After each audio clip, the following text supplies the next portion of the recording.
What if I told you some of the world's most iconic album cover locations you pass by every day, with stories of bus-sized inflatable pigs crashing airplanes, photos that were used because the band didn't show, and wild conspiracy theories? Today we're traveling across the globe to find the real locations and stories behind some of music's most iconic album covers. Pink Floyd, Animals. Pioneers in melding progressive and psychedelic sounds, Pink Floyd reached heights that any musician would dream of. From their experimental and philosophical lyrics to their elaborate live shows, Floyd has left a lasting influence on music fans for generations. Roger Waters, co-founder and bassist for the band, was inspired to include London's Battersea power station on the cover of their 10th studio album, Animals. Battersea, in its 50-year run, supplied 1/5 of London's electricity, powering landmarks such as Buckingham Palace and the Houses of Parliament.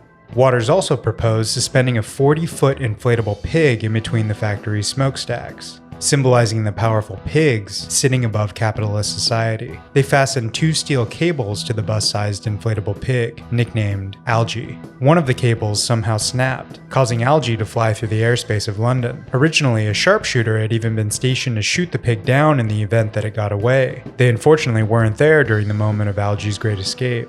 Seriously fearing the pig would intercept air traffic and potentially cause a plane crash, they hired helicopter pilot David Bowie to trail the pig's whereabouts. Using his helicopter's transponder, flights avoided coming in contact with the pig as it traveled 30 miles away, landing in the county of Kent. Patched up and in the air the following day, the shots were finalized for the album. Pink Floyd becoming so attached to Algae that they took the inflatable on tour across US and Europe, immortalizing them as a member of the band. Oasis. What's the story, Morning Glory? Leading the Britpop movement in the 90s with their anthemic and guitar-driven rock, Oasis fielded their success through a combination of catchy melodies intermingled with a rebellious attitude. Their second studio album, What's the Story, Morning Glory, quickly becoming the biggest selling release within the genre, its iconic cover art being tied to songs like Wonderwall and Don't Look Back in Anger. Brian Cannon, the photographer and designer for the album, arrived on the morning scene of Berwick Street in London's Soho. Berwick is a historic place of London culture, a diverse hub for trading in goods over centuries, the street eventually becoming a significant destination for vinyl collectors. With its concentration of record stores, it was nicknamed the Golden Mile of Vinyl. There, Cannon waited for Oasis brothers, Liam and Noel Gallagher, to arrive. It was later revealed the brothers unfortunately stayed out all night partying until the morning, too out of it to show up for the shoot. DJ Sean Rowley, friend and touring partner of Oasis, being the bearer of bad news after surviving the exploits with the duo himself. One would think that under these circumstances, you would just scrap the shoot for the day. Instead, the team figured, to hell with it, let's just do it. Funnily enough, Brian Cannon didn't even snap the image, as he was featured in the picture itself, DJ Sean Rowley walking past him towards the camera. If you look closer, you'll also notice a cheeky fellow in the background holding a white record. That's Owen Morris, the album's producer, holding the newly pressed master of the record in hand. Led Zeppelin, Physical Graffiti. With exceptional musicianship, a diverse style, and an influence that helped shape hard rock and heavy metal, Led Zeppelin is heralded as one of the best rock groups of all time. Boasting powerful artwork amidst their commercial success, they would already have 5 soon-to-be classics under their belt in 1975. The cover for album 6, Physical Graffiti, came to life under the mind of Grammy Award-winning graphic designer Peter Corriston, who designed cover artwork for Rod Stewart and Badfinger, looked around his home of New York City, attempting to find the perfect setting to fit an album cover's square format. Taking inspiration from Jose Feliciano's Compartments, he arrived on a tenement building on St. Mark's Place in Manhattan's East Village. A place known for historic buildings and a lively nightlife, East Village has been a significant cultural hub for music, with acts like Talking Heads, Television, and the Velvet Underground being intermingled within its scene. Since Physical Graffiti was a double album, Corriston had the artwork for 2 inner sleeves to design as well, not only displaying images of the building from multiple sides, but inserting many famous figures as residents. Notable stares being JFK's assassin Lee Harvey Oswald, astronaut Buzz Aldrin on the moon, King Kong, and Jimmy Page in drag. David Bowie, The Rise and Fall of Ziggy Stardust, and The Spiders from Mars. A cultural icon and musical chameleon, Bowie effortlessly delved into different genres and looks throughout his 5-decade career. I actually made a video on every one of his looks and personas if you wanted to check it out.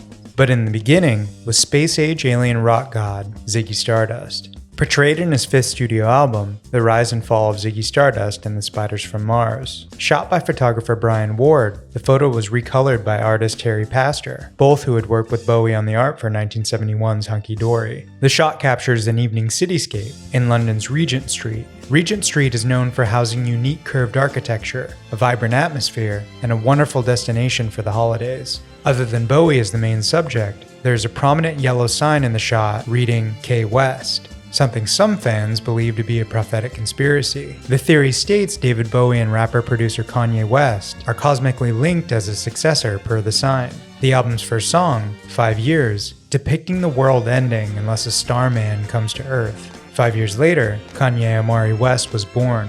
Bowie's final album, Black Star, was released just 2 days before he passed. Within it, he cites someone taking his place the day he died, the titling Lazarus, which is a tale of Jesus resurrecting someone from the dead, and the title Black Star, which can be interpreted quite literally. Kanye West on his studio album, 2013's Yeezus, stated, "I am a god," supposedly a correlated link with the messiah-like rock star that is Ziggy Stardust. My guess is that people try and associate Kanye as a metaphorical link to Jesus, essentially raising Bowie from the grave within his own music. Although I don't see it, let me know what you think on this one. The reality is that the sign stands for Henry Kahn in West End London, a high-end furrier shop who also wrote cease and desist letters to Bowie's label. Like most companies in these situations, they became appreciative of the image, as Rise and Fall would be heralded as one of the best albums in Bowie's 50-year career. The Beatles, Please Please Me.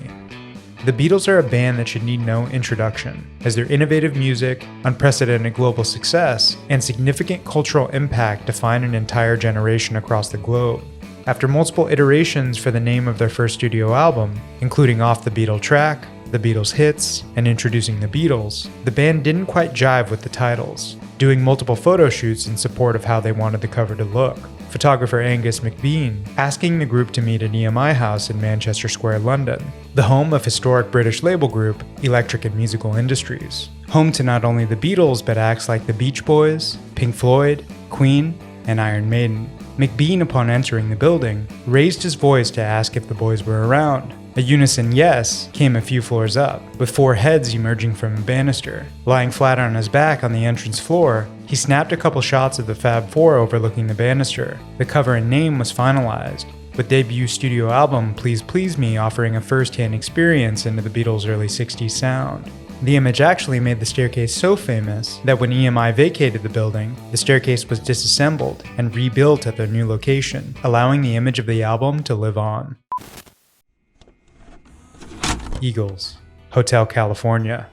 With masterful harmonies, memorable songwriting, and the ability to blend rock with country and folk, the Eagles are one of the world's best-selling bands of all time. One of the most important pieces to this was their 1976 album, Hotel California, which explored themes of decadence and the darker side of the American dream, using an inescapable hotel in Los Angeles, California, as a metaphor for being locked into a lifestyle of excess. The hotel in question happened to be the iconic Beverly Hills Hotel on Sunset Boulevard. Established in 1912, the space has housed celebrity elite for over a century, with the likes of Marilyn Monroe, John Wayne, Charlie Chaplin, and the Rat Pack all on their guest list. Sitting for hours in a cherry picker platform suspended 60 feet above the ground, photographer David Alexander and art director John Kosh, who worked on the Beatles' Abbey Road and the Who's Who's Next, patiently sat until the exact moment the sun dipped behind the building, capturing the ideal shot for the album. Upon its release and rampant commercial success, lawyers for the Beverly Hills Hotel threatened Kosh with a cease and desist action. That was until his attorney pointed out that the hotel's requests for bookings had tripled since the Eagles' release. U2, The Joshua Tree. With their anthemic stadium rock sound, memorable songwriting, and high-energy live performances, U2 is known for their dual commitment to artistic evolution and social activism. One of the shining examples of this is 1987's The Joshua Tree, which explores social and political divisions, as well as the search for meaning and spirituality.